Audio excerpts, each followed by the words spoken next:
আজি পুনৰ দ্বিতীয়টো ভিডিঅ'লৈ মই আপোনালোকক স্বাগতম জনাইছোঁ। এই উপাসনা বা বিশিষ্ট লেখিকা আপোনালোকে সকলোৱে চিনি পায় আৰু মোৰ বন্ধু ঋতুপল।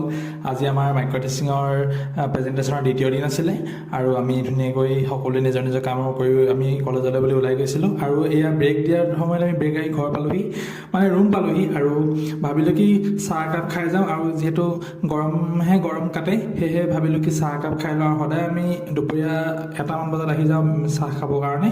আৰু মই এইফালে ককাখন আগত চাহ বনাইছোঁ আৰু ঋতুপলে কিবা লৈ আহিছে। মই মোৰ ওচৰত থকা কল আছিলে, মই জাহাজী কল কিনি আনিছিলোঁ। এয়া জাহাজী কল দেখাওঁতে গোটেইখিনি ছিগিয়ে থাকিলে জানেনে। আৰু এয়া ধুনীয়াকৈ চাহ বনালোঁ, চাহ একাপ খাইছোঁ, কল লৈ লৈছোঁ, এইফালে চুজি লৈ লৈছোঁ, মানে সি চুজি লৈ আহে আৰু দুটাই ধুনীয়াকৈ খাই ল'লোঁ, পেটটো ভৰি গ'ল। যিহেতু ৰাতিপুৱাই ভাত খোৱা আৰু মানে কি হয় ভোক লাগি যায়গৈ 1টামান বজালৈ। গৰম বহুত গৰম, মানে গৰমত আজি থাকিব পৰা নাই, তাতে কাৰেণ্টো নাই, ফেনখন চলা নাই। আৰু এনেকৈ দুয়োটাই কিছু কথা আলোচনা কৰিলোঁ। সি অলপ প্ৰেক্টিচ কৰিলে, মানে আমাৰ মাইক্ৰ' টিচিঙত প্ৰেক্টিচটো মেইন, আৰু এইবিলাক কৰি থাকিলে পিছত তাত স্কিলটো ভালকৈ আমি দেখাব নোৱাৰোঁ। সেয়েহে সিও নিজৰ কামখিনি কৰি ল'লে, ময়ো চাহ তাহ খাই ল'লোঁ আৰু মোৰ লিখিবলগীয়া আছিলে সেইখিনিও মই কৰি ল'লোঁ। এনেকৈ আমি আজি দিনটো কটালোঁ। আশা কৰোঁ আপোনালোকে ভিডিঅ'টো ভাল পালে।